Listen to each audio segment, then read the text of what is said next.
नमस्कार दोस्तों, स्वागत है आपका सिविल सर्विस इंस्टीट्यूट के इस यूट्यूब चैनल में। हिंदी में अलंकार रहती हैं, तो इसके लिए मैंने एक नया वे चूज़ किया है इसमें कि हम सबसे पहले क्या करेंगे, पूरे एमसीक्यू हमने यहाँ पे लिए हैं, लगभग 30 के आसपास हैं। और उन एमसीक्यू को जब हम सॉल्व करेंगे तो जो भी उसके आंसर आएंगे, जैसे कि यहाँ की अनुप्रास आया, तो अनुप्रास के बारे में पूरी डिटेल हम पढ़ लेंगे। तो क्या होगा उससे कि जो मतलब अलंकार थोड़ा बोरिंग लगता है, इतने एक तो बहुत ज़्यादा टाइप के होते हैं। मतलब आप अलंकार को देखोगे तो शब्दालंकार, अर्थालंकार, फिर अलग है। उसके बाद फिर शब्दालंकार 3-4 टाइप के, अर्थालंकार की तो बात ही मत पूछिए, वो लगभग 25-28 टाइप का अकेले ही होता है। ऐसे ये भी है, तो मतलब बहुत ज़्यादा एक लंबा चौड़ा सिलेबस बन जाता है, तो उसको पढ़ने की इच्छा नहीं होती। तो इसको पढ़ने के लिए हम एमसीक्यू का यूज करते हैं। तो एमसीक्यू लेंगे हम इसमें, और जो उसका आंसर होगा उसके बाद उसका डिटेल डिस्कशन यहाँ पे करेंगे कि क्या होता है वो। तो चलिए हम शुरू करते हैं। चैनल को अभी तक सब्सक्राइब जिन्होंने नहीं किया, प्लीज़ चैनल को सब्सक्राइब कर दीजिए। तो इसमें पहला क्वेश्चन है तरन तनुजा तट तमाल तरुवर बहुछाया बहु होना चाहिए में कौन सा अलंकार है, ये है होना चाहिए। ठीक है, तो अब ये एक सिंपल है, बहुत बार मतलब जब हम छोटे से तब से पढ़ते आ रहे हैं कि इसमें कौन सा अलंकार है, कौन सा अलंकार अलंकार है, तो ये इसमें अनुप्रास अलंकार है। अब हम आगे इसका जो डिटेल डिस्कशन है अनुप्रास का, ये देखते हैं कि अनुप्रास क्या होता है और वो कितने टाइप का होता है। तो जब ये सारी चीज़ें आप कवर कर लोगे तो एग्जामिनेशन में आपको मतलब अगर कोई दूसरा भी आ गया तो वो सारी चीज़ें भी आपसे हो जाएंगी। तो अनुप्रास अलंकार का डिफिनीशन क्या है, एक या अनेक वर्गों की पास पास या क्रमानुसार आवृत्ति को क्या कहते हैं, अनुप्रास अलंकार कहते हैं। इसके कितने भेद होते हैं, इसके 5 भेद होते हैं। तो पहला भेद है 6 का अनुप्रास, जहाँ एक या अनेक वर्णों की एक ही क्रम में एक बार आवृत्ति हो, वहाँ 6 का अनुप्रास अलंकार होता है। अब इसका एग्जाम्पल हम देख लेते हैं। इस करुणा कलित हृदय में अब विकल रागिनी बजती, यहाँ करुणा कलित में क्या है, 6 का अनुप्रास अलंकार है। तो आप इस तरह से पढ़ेंगे तो एक क्वेश्चन तो आपका प्रिपेयर होगा ही होगा। बाकी इससे रिलेटेड जितने भी अब अनुप्रास अलंकार के 5 भेद हैं, तो 5 भेद से लेके उनके 5 एग्जाम्पल, तो इस हिसाब से जब पढ़ेंगे तो चीज़ें आपस में ज़्यादा कोरिलेट हो जाएंगी और एग्जामिनेशन में क्वेश्चन मिलने की भी आपको संभावना रहेगी और चीज़ें समझ में भी आएंगी, आपको थोड़ा इंटरेस्ट भी बना रहेगा पढ़ते समय, है ना। इसके बाद है दूसरा जो है वो वृत्त्यानुप्रास है। इसमें क्या होता है कि काव्य में 5 वृत्तियाँ होती हैं, मधुरा, ललिता, प्रौढ़ा, परुषा और भद्रा। कुछ विद्वानों ने 3 वृत्तियों को ही मान्यता दी है, उपनागरिका, परुषा और कोमला। इन वृत्तियों के अनुकूल वर्ण साम्य को वृत्त्यानुप्रास अलंकार कहते हैं। जैसे क्या है, कंकन, किंकिनी, नूपुर, धुनी, शुनि। यहाँ पर न की आवृत्ति 5 बार हुई है और कोमला या मधुरा वृत्ति का पोषण हुआ, अतः यहाँ पे वृत्त्यानुप्रास अलंकार है। इसके बाद है श्रुत्यानुप्रास अलंकार, जहाँ एक ही उच्चारण स्थान से बोले जाने वाले वर्णों की आवृत्ति होती है, वहाँ श्रुत्यानुप्रास अलंकार होता है। जैसे क्या, तुलसीदास सीदत निस दिन देखत तुम्हार निठुराई। यहाँ त द स न एक ही उच्चारण स्थान दंत से उच्चारित होने वाले वर्षों की कई बार आवृत्ति हुई है, और यहाँ वर्णों होना चाहिए, वर्णों की कई बार आवृत्ति हुई, अतः यहाँ पर श्रुत्यानुप्रास अलंकार है। इसके बाद दूसरा है अंत्यानुप्रास अलंकार, जहाँ पद के अंत के एक ही वर्ण और एक ही स्वर आवृत्ति हो, वहाँ अंत्यानुप्रास अलंकार होता है। जैसे जय हनुमान ज्ञान गुण सागर, जय कपीश तिहु लोक उजागर। यहाँ दोनों पदों के अंत में आगर की आवृत्ति हुई है, अतः अंत्यानुप्रास अलंकार है। इसके बाद 5वां है लाटानुप्रास अलंकार, जहाँ समानार्थक शब्दों या वाक्यांशों की आवृत्ति हो परंतु अर्थ में अंतर हो, वहाँ लाटानुप्रास अलंकार होता है। जैसे पूत सपूत तो क्यों धन संचय, पूत कपूत तो क्यों धन संचय। यहाँ प्रथम और द्वितीय पंक्ति में एक ही अर्थ वाले शब्दों का प्रयोग हुआ है, परंतु प्रथम द्वितीय पंक्ति में अंतर स्पष्ट है, अतः यहाँ पर लाटानुप्रास अलंकार है। तो हमने ये जाना कि अनुप्रास अलंकार क्या होता है और उसके भेद कितने होते हैं, और उसके भेद को जाना और उसमें ये भी देखा कि मतलब उसके जो भेद होते हैं उसके एग्जाम्पल क्या क्या हैं। तो यहाँ पे आपके कम से कम 4-5 प्रश्न तो यही छोटे छोटे तैयार हो गए कि अगर इनसे भी प्रश्न आते हैं, जैसे कि प्रश्न आए ही हुए हैं, ये वाला एग्जाम्पल पूछा गया है, जय हनुमान ज्ञान सागर जय कपीश तिहु लोक उजागर, और ये पूत कपूत वाला भी एग्जाम्पल पूछा गया है कि इसमें कौन सा अलंकार होगा। तो इस हिसाब से आप इसको पढ़िए, आपका ये बेहतर होगा कि मतलब 30 क्वेश्चन में ही आपके लगभग 100 MCQ प्रिपेयर हो जाएंगे। चलिए आते हैं क्वेश्चन नंबर 2 पे। चरर मरर खुल गए अरर स्वर फुटो में कौन सा अलंकार है। तो यहाँ भी क्या है, अनुप्रास अलंकार है। चा और ये र शब्द की आवृत्ति कई बार हुई है। इसके बाद है तीसरा, बड़े न हुजे गुणन बिनु बिरद बड़ाई पाए, कहत धतूरे सो कनक गहनो गढ़ो न जाए। प्रस्तुत पंक्तियों में कौन सा अलंकार है? तो इसमें जो अलंकार है वो अर्थांतर न्यास अलंकार है। अब ये देखते हैं कि अर्थांतर न्यास अलंकार होता क्या है। जहाँ किसी सामान्य बात का विशेष बात से तथा विशेष बात का सामान्य बात से समर्थन किया जाए वहाँ पे अर्थांतर न्यास अलंकार होता है। जैसे एग्जाम्पल, सबय सहायक सबल को न निबल सुहाय, पवन जगावत आग को दीप ही देत बुझाए। ठीक है। इसके बाद है चौथा प्रश्न, इसमें चरण कमल बंदो हरिराई में कौन सा अलंकार है? तो यहाँ पे रूपक अलंकार है। अब रूपक अलंकार की डेफिनेशन देखते हैं कि रूपक अलंकार क्या होता है। जहाँ उपमेय में उपमान का निषेध रहित आरोप हो, अर्थात उपमेय और उपमान को एक ही कह दिया जाए, तो वहाँ पे रूपक अलंकार होता है। जैसे बीती विभावरी जागरी, अंबर पनघट में डुबो रही तारा घट ऊषा नागरी। इसके बाद हाँ, यहाँ अंबर पनघट तारा घट उषा नागरी में उपमेय उपमान एक हो गए हैं, अतः यहाँ पे रूपक अलंकार है।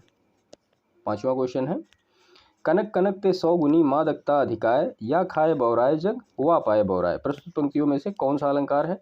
तो ये तो बहुत ही बार हम लोग पढ़ चुके हैं। तो ये है यमक अलंकार। अब देखते हैं यमक अलंकार क्या होता है। जहाँ एक शब्द या शब्द समूह अनेक बार आए किंतु उनका अर्थ प्रत्येक बार भिन्न हो, वहाँ यमक अलंकार होता है। जैसे इसका दूसरा एग्जाम्पल, जेते तुम तारे तेते नभ में न तारे हैं। यहाँ पर तारे शब्द 2 बार आया है। प्रथम अर्थ तारण करना या उद्धार करना है और द्वितीय तारे का अर्थ क्या है, तारागण, अतः यहाँ पे यमक अलंकार। तो यमक अलंकार से रिलेटेड आपके 2 एग्जाम्पल प्रिपेयर हो गए। इसके बाद छठा क्वेश्चन है, नवल सुंदर श्याम शरीर में कौन सा अलंकार है? तो यहाँ पे उल्लेख अलंकार है। अब क्या होता है उल्लेख अलंकार, ये देखते हैं।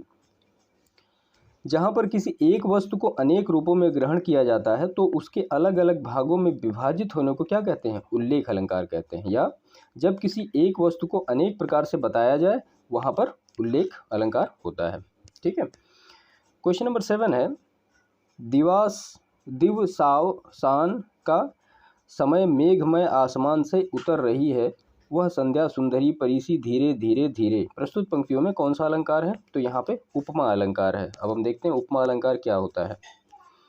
समान धर्म के आधार पर जहाँ एक वस्तु की समानता या तुलना किसी दूसरी वस्तु से की जाती है वहाँ पर उपमा अलंकार होता है। उपमा अलंकार के 4 अंग होते हैं। उपमेय है, उपमान है, साधारण धर्म है, वाचक शब्द है। क्या क्या होता है देखते हैं। उपमेय, वर्णनीय शब्द वस्तु किसी जिसकी उपमा या समानता दी जाती है उसे उपमेय कहते हैं। जैसे उसका मुख चंद्रमा के समान सुंदर है, वाक्य में मुख की चंद्रमा से समानता बताई गई है, अतः मुख क्या है, उपमेय है। उपमान, जिससे उपमेय की समानता या तुलना की जाती है उसे उपमान कहते हैं। जैसे उपमेय मुख की समानता चंद्रमा से की गई है, अतः चंद्रमा क्या है, उपमान है। तो मुख उपमेय हो गया, चंद्रमा उपमान हो गया। साधारण धर्म क्या होता है, जिस गुण के लिए उपमा दी जाती है उसे साधारण धर्म कहते हैं। उक्त उदाहरण में सुंदरता के लिए उपमा दी गई है, अतः सुंदरता क्या है यहाँ पे, साधारण धर्म है।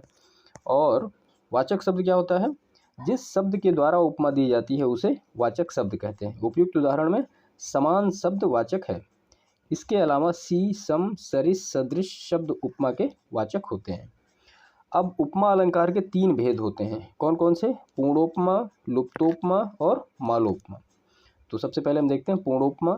जहाँ उपमा के चारों अंग विद्यमान हो वहाँ पूर्णोपमा अलंकार होता है। जैसे हरिपद कोमल कमल से। ठीक है। इसके बाद दूसरा है लुप्तोपमा। जहाँ उपमा के एक या अनेक अंगों का अभाव हो वहाँ पे लुप्तोपमा अलंकार होता है। जैसे पड़ी थी बिजली सी विकराल, लपेटे थे घन जैसे बाल। तीसरा है इसका मालोपमा। जहाँ किसी कथन में एक ही उपमेय के अनेक उपमान होते हैं वहाँ पे क्या होता है, मालोपमा अलंकार होता है। इसका उदाहरण है, चंद्रमा सा कांतिमय मृदु कमल सा कोमल महा, कुसुम सा हंसता हुआ प्राणेश्वरी का मुख रहा। तो ये उपमा अलंकार, उसके बारे में सारी डिटेल, उससे रिलेटेड एग्जाम्पल। क्वेश्चन नंबर 8 हम देखते हैं, 3 बेर खाती थी वो 3 बेर खाती थी में कौन सा अलंकार है? तो यहाँ पे यमक अलंकार है और डेफिनेशन हम देख चुके हैं। यहाँ पे 3 बेर और 3 बेर दोनों का मतलब अलग अलग है। इसके बाद है क्वेश्चन नंबर 9, अब अली रही गुलाब में अपत कटीली डार में कौन सा अलंकार है? तो यहाँ पे अन्योक्ति अलंकार है। अब इस अन्योक्ति अलंकार क्या होता है देखते हैं। जहाँ किसी वस्तु या व्यक्ति को लक्ष्य कर कही जाने वाली बात दूसरों के लिए कही जाए वहाँ पे अन्योक्ति अलंकार होता है। उदाहरण, नहीं पराग नहीं मधुर मधु, नहीं विकास यही काल, अली कही सो हो ही सो बिंधो, आगे कौन हवाल। यहाँ पर अप्रस्तुत के वर्णन द्वारा प्रस्तुत का बोध कराया गया है, अतः यहाँ पे अन्योक्ति अलंकार है। क्वेश्चन नंबर 10 हम देखते हैं। अति मलिन वृषभानु कुमारी, अधोमुख रहित उरध नहीं चितवन, जो गत हारे थकित जुआरी, छूटे चिहुर बदन कुम्हिलानो, ज्यों नलीन हिमकर की मारी। प्रस्तुत पंक्तियों में कौन सा अलंकार है? तो यहाँ पे उपमा अलंकार है। डिटेल हम उपमा की देख चुके हैं, क्या होता है, कितने टाइप का होता है, विद एग्जाम्पल। क्वेश्चन नंबर 11 है। नहीं पराग नहीं मधुर मधु, नहीं विकास यही काल, अली कही सो हो बिंधो। प्रस्तुत पंक्तियों में कौन सा अलंकार है? तो ये है अन्योक्ति अलंकार। डिटेल हम देख चुके हैं। देखिए ये क्वेश्चन सेम कई बार आए, इसलिए यहाँ पे रिपीट हो गया है वो। क्वेश्चन नंबर 12 है। कबीरा सोई पीर है, जे जाने पर पीर, जे पर पीर न जाने सो काफिर बेपीर। प्रस्तुत पंक्तियों में कौन सा अलंकार है? तो यहाँ पे यमक अलंकार है। उसके बाद है क्वेश्चन नंबर 13। संदेशनी मधुवन कूप भरे में कौन सा अलंकार है? तो यहाँ पे अतिशयोक्ति अलंकार है। अब अतिशयोक्ति अलंकार क्या होता है देखते हैं। जहाँ किसी विषय वस्तु का उक्त चमत्कार द्वारा लोक मर्यादा के विरुद्ध बढ़ा चढ़ाकर वर्णन किया जाता है, वहाँ अतिशयोक्ति अलंकार होता है। जैसे हनुमान की पूंछ में लगन न पाई आग, सारी लंका जरी गई, गए निशाचर भाग। जहाँ हनुमान की पूंछ में आग लगने से पहले ही सारी लंका का जलना और राक्षसों के भागने का बढ़ा चढ़ाकर वर्णन होने से अतिशयोक्ति अलंकार है। इसके बाद है पटपीट मानहु तड़ित रुचि सुचि, नैमि जनक सुतावर में कौन सा अलंकार है? तो यहाँ पे उपमा अलंकार है। क्वेश्चन नंबर 15 है। रहीमन जो गति दीप की, कुल कपूत गति सोए, बारे उजियारे लगे, बढ़े अंधेरो होए। प्रस्तुत पंक्तियों में कौन सा अलंकार है? तो यहाँ पे श्लेष अलंकार है। अब श्लेष अलंकार क्या होता है देखते हैं। जहाँ एक ही शब्द के अनेक अर्थ निकलते हों वहाँ पर श्लेष अलंकार होता है। जैसे रहीमन पानी राखिए, बिन पानी सब शून, पानी गए न उबरे, मोती मानस शून। तो पानी के कितने अर्थ हैं यहाँ पे? 3, कांति, आत्मसम्मान और जल। इसके बाद है क्वेश्चन नंबर 16। ध्वनिमयी करके गिरी कंदरा कलित कानन केलि निकुंज को। प्रस्तुत पंक्तियों में कौन सा अलंकार है? तो यहाँ पे वृत्यानुप्रास अलंकार है, क्योंकि अनुप्रास का एक पार्ट है, हम ऊपर देख चुके हैं। क्वेश्चन नंबर 17 है। कुंद इंदु सन देह, उमा रमन वरुण अमन में कौन सा अलंकार है? तो यहाँ पे उपमा अलंकार है, ऊपर देख चुके हैं हम। क्वेश्चन नंबर 18 है। जहाँ बिना कारण के कार्य का होना पाया जाए, यहाँ कौन सा अलंकार होता है? तो वहाँ विभावना अलंकार होता है। इसका डिफिनीशन देखते हैं और इसकी एग्जाम्पल देखते हैं। जहाँ कारण के बिना कार्य होने का वर्णन हो वहाँ पे विभावना अलंकार होता है। जैसे बिनु पग चलई सुनई बिनु काना, कर बिनु करम करें विधि नाना, आनंद रहित सकल रस भोगी, बिनु बानी वक्ता बड़ जोगी। यहाँ पर पैरों के बिना चलना, कानों के बिना सुनना, बिना हाथों के विविध कर्म करना, बिना मुख के सभी रस भोग करना और वाणी के बिना वक्ता होने का उल्लेख से विभावना अलंकार है। क्वेश्चन नंबर 19 हम देखते हैं। जहाँ उपमेय में अनेक उपमानों की शंका होती है वहाँ पर कौन सा अलंकार होता है? तो वहाँ पे संदेह अलंकार होता है। क्या होता है संदेह? जहाँ अति सादृश्य होने के कारण उपमेय और उपमान में अनिश्चय की स्थिति बनी रहे, अर्थात जब उपमेय में अन्य किसी वस्तु का संशय उत्पन्न हो जाए तो वहाँ संदेह अलंकार होता है। जैसे सारी बीच नारी है या नारी बीच सारी है, कि सारी की ही नारी है कि नारी की ही सारी है। यहाँ उपमेय में उपमान का संशयात्मक ज्ञान है, अतः यहाँ संदेह अलंकार है। क्वेश्चन नंबर 20 हम देखते हैं। भारत के सम भारत है में कौन सा अलंकार है? तो यहाँ पे अनन्य अलंकार है। तो अनन्वय अलंकार क्या होता है? जब कवि को उपमेय की समानता के लिए कोई अन्य उपमान नहीं मिलता तो वह उपमेय की समानता के लिए उपमेय को ही उपमान बना डालता है, तो वहाँ पे अनन्वय अलंकार होता है। या एक ही वस्तु को उपमेय तथा उपमान दोनों बना देना क्या होता है? अनन्य अलंकार कहलाता है। क्वेश्चन नंबर 21 है। पूत कपूत सो क्यों धन संचय, पूत कपूत तो क्यों धन संचय। प्रस्तुत पंक्तियों में कौन सा अलंकार है? तो लाटा अनुप्रास अलंकार है, हम ऊपर देख चुके हैं। क्वेश्चन नंबर 22 है। उसी तपस्वी से लंबे थे देवदार जो दो चार खड़े। इस पंक्ति में कौन सा अलंकार है? तो यहाँ पे प्रतीप अलंकार है। प्रतीप अलंकार क्या होता है? प्रतीप का अर्थ है उल्टा या विपरीत। जहाँ उपमेय का कथन उपमान के रूप में तथा उपमान का उपमेय के रूप में किया जाता है वहाँ प्रतीप अलंकार। तो जैसे उतर ही नहाए जमुन जल जो शरीर सम श्याम, यहाँ यमुना के श्याम जल की समानता रामचंद्र के शरीर से देकर उसे उपमेय बना दिया गया है, अतः यहाँ पे क्या है? प्रतीप अलंकार है। ये क्वेश्चन तो हो चुका है ऊपर। बिनु पद चलें सुनई बिनु काना, कर बिनु करम करें विधि नाना। चौपाई में कौन सा अलंकार है? तो यहाँ पे विभावना अलंकार है। क्वेश्चन नंबर 24 है, जहाँ उपमेय का निषेध करने उपमान का आरोप किया जाता है वहाँ पे कौन सा अलंकार होता है? तो वहाँ पे उपमा अलंकार होता है। क्वेश्चन नंबर 25 है, किस पंक्ति में अपहृत अलंकार होता है? तो ये अपहृत नहीं है, यह अपनुहित अलंकार है। तो यहाँ पे ये है, यह चित्र नहीं मुख है। क्या होता है देखते हैं हम।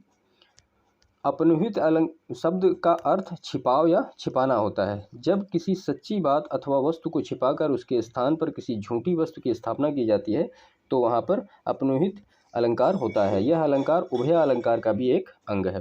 क्वेश्चन नंबर 26 देखते हैं, निम्नलिखित में से कौन सा शब्द अलंकार नहीं है? तो इसमें से पूछा गया कि शब्द अलंकार कौन सा नहीं है? तो शब्द अलंकार उपमा नहीं है, श्लेष।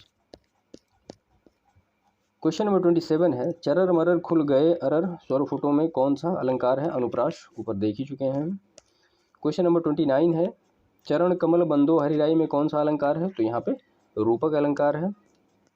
क्वेश्चन नंबर 30 है, कनक कनक ते 100 गुनी मादकता अधिकाय या खाए बौराय जग वा पाए बौराय। प्रस्तुत पंक्तियों में कौन सा अलंकार है? तो ये यमक अलंकार है। तो ये एटलीस्ट 30 क्वेश्चन थे जिनका यहाँ पे हमने एक्सप्लेनेशन किया विद उनकी डिफिनीशन जो भी हैं। बाकी अब वीडियो का पेपर होने वाला है, ज़्यादा टाइम भी नहीं बचा है, तो रिवीजन आप फटाफट कर लीजिए। बाकी मिलते हैं आपसे फिर नेक्स्ट वीडियो, तब तक के लिए आपका बहुत बहुत धन्यवाद।